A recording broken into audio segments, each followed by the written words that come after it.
বাহ মনা ভাঙিল এই মাংস এই মশলা এই জিৰা নেকি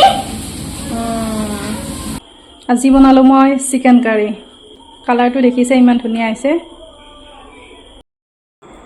নমস্কাৰ বন্ধু বান্ধৱীসকল মোৰ আৰু এটি নতুন ভ্লগলৈ আপোনালোকক স্বাগতম জনাইছোঁ আমাৰ হীৰাই মানে আজি বোলে খাব হাৰা কি খাবা হাৰা মানে মাংস চিকেন খাবহি চিকেনক হাৰা বুলি কয় কি খাবা চিকেন খানা কি খাবা চিকেন খাম মাংস খাম চিকেন খাম মাংস খাম এতিয়া তুমি কি কৰি আছ মই খেলেটো দাঁত কচোন একবাৰ ধুনু কৰি তুমি একবাৰ কচোন ধুনু কৰি কেনেকে কামে দিবা হাৰা হাৰা খাম কেনেকে এতিয়া মই পাকঘৰত যাওঁ ৰ'বা ইয়াৰ মানে হৃদয়ৰ কথাই শেষ হৈ নাহে কৈয়ে থাকে কিবা নহয় কিবা এতিয়া পাকঘৰত যাওঁ ইহঁতক চাহ তাহ বনাই দিওঁ চনাইও মানে টিভি চাই আছে তাইক পঢ়িবলৈ দিওঁ আৰু মই চাহ বনাই উঠি ভাতৰ যোগাৰটো কৰি ল'ম একেলগে তুমি আহিবা আহাতে নৰ আনবা দিয়া আৰু কি আনবা আনালৈ আহা মই যাই থাকোঁ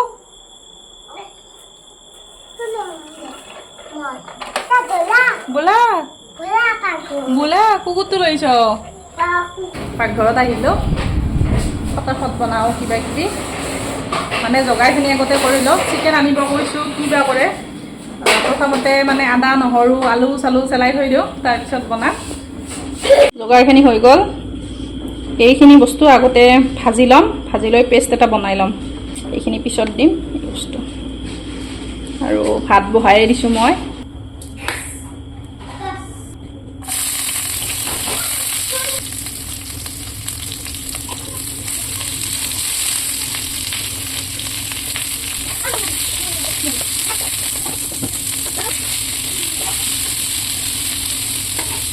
মাংসৰ যোগাৰটো সেই আগতে কৰি লৈছোঁ বজাৰ বা আহিছেনে নাই সোণা আনছে কিবা বাহ মনা ভাঙিল এই মাংস এই মশলা এই জিৰা নেকি আৰু কি আনিছে আৰু এই চব্জি তুমি আনাৰস খাইছ না 4 পিচ খাইছো এইখিনি ভাজা হৈ গ'ল মা তুমি মাংসখিনি কেইটাতে থলা এইখিনি কালি চিকেন ম'ম' বনাম ৰ'বা খোৱা যদি সময় হয় কালি ক'ৰবাত যাব আছে না কক নলবাৰীত যাব লাগিব কিয় মোৰ জন্মদিন না কিবা আনিব যাব লাগিব ৰবা কালি বৃহস্পতিবাৰ নেকি শুক্ৰবাৰে জন্মদিন কালি যাব লাগে হ'ব না হ'ব নেকি কেৰাহীটোত প্ৰথমতে তেলখিনি গৰম কৰি লৈছোঁ তাৰপাছত তাত ধনিয়াৰ গুটি আৰু গোটা জিৰা দুটামান দিছোঁ আৰু দুটা দিছোঁ শুকান জলকীয়া এতিয়া গণপাত এটাও দি দিছোঁ এইখিনি গোটেই ধুনীয়া কালাৰ আহি গৈছে এতিয়া মাংসখিনি ইয়াত ঢালি দিছোঁ এইখিনি অকণমান সময় নিমখ হালধি নিদিয়াকৈ ভাজি ল'ম অকণমান সময় ভালকৈ ভাজি লৈছোঁ তাৰপিছত ইয়াত নিমখ আৰু ৰং গুড়াখিনি দি দিছোঁ এতিয়া দিছোঁ জিৰা পাউডাৰ এইখিনি দিছোঁ কাশ্মীৰী মিৰ্চ পাউডাৰ আৰু এয়া দিছোঁ গৰম মছলা পাউডাৰ এতিয়া ইয়াত আলুখিনিও দি দিছোঁ আলুখিনি দি এতিয়া অকণমান সময় আকৌ ভাজি ল'ম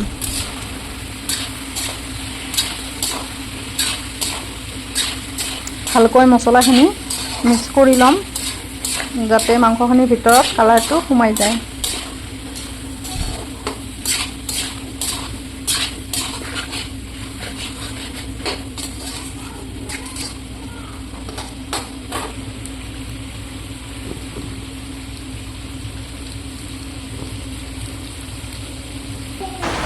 অলপ সময় ভাজি লোৱাৰ পিছত দেখিছে কালাৰ উঠিব ধৰিছে ধুনীয়াকৈ মাংসখিনিৰ আৰু আনফালে মই মাছ আছিলে সৰু মাছ তাৰ এখন খাৰ বনাই দিলোঁ চিম্পুলকৈ কলা খাৰ ঘৰতে আছিলে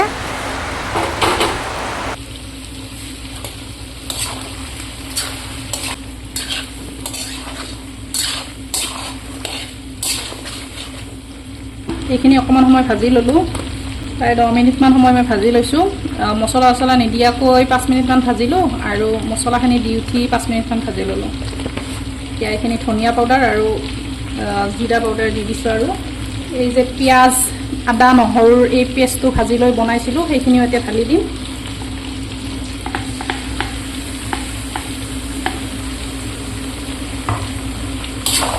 এতিয়া পেষ্টখিনিৰ লগত মাংসখিনি ধুনীয়াকৈ মিক্স কৰি ল'ম, যাতে মাংসখিনিত মানে তাৰ গোন্ধটো আহি যায়। ভালকৈ লৰাই ল'ম মই।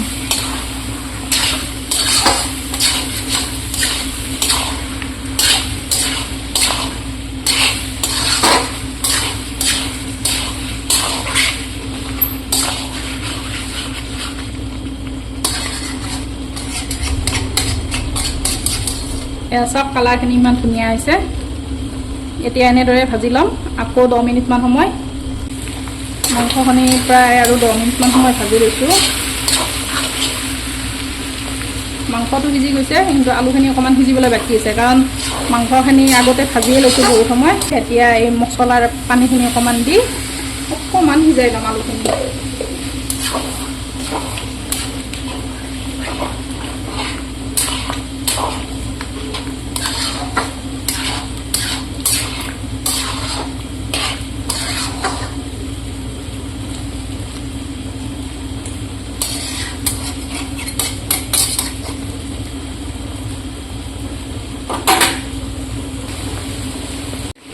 আৰু 5 মিনিটমান ভাজি লৈছোঁ। এতিয়া ইয়াত ফাইনেল পানীখিনি দি দিম। এইখিনি উতল অহাৰ পিছত আঞ্জা ৰেডি হৈ যাব।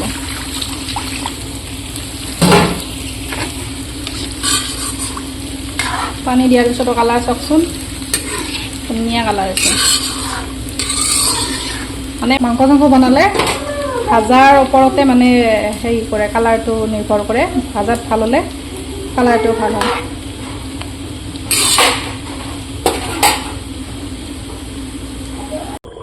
এয়া দেখিছে মাংসখিনি মানে হ'বৰ টাইম হৈছে, সেইকাৰণে এক চাইডে তেলটো মানে উঠি গৈছে।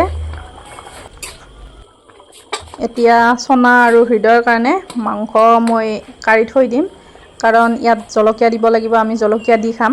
এয়া মই জলকীয়াকেইটা দিলোঁ আৰু অকণমান দিছোঁ চাহী গৰম মছলা। এয়া আমাৰ চিকেন কাৰী ৰেডি।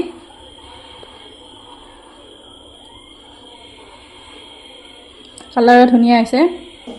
এতিয়া চনা আৰু হৃদয়ক ভাত দিলোঁ। চনাই খাই আছে, হৃদয় মোবাইল চোৱাত ব্যস্ত। বন্ধু বান্ধৱীসকল, আজিলৈ বিদায় ল'লোঁ। লগ পাম আন এটি ভ্লগত। ভিডিঅ'টো যদি চাই ভাল লাগিছে লাইক কৰি দিব আৰু চেনেলটো ছাবস্ক্ৰাইব কৰি ল'ব। ঐ দে ভাত নাখাৱ?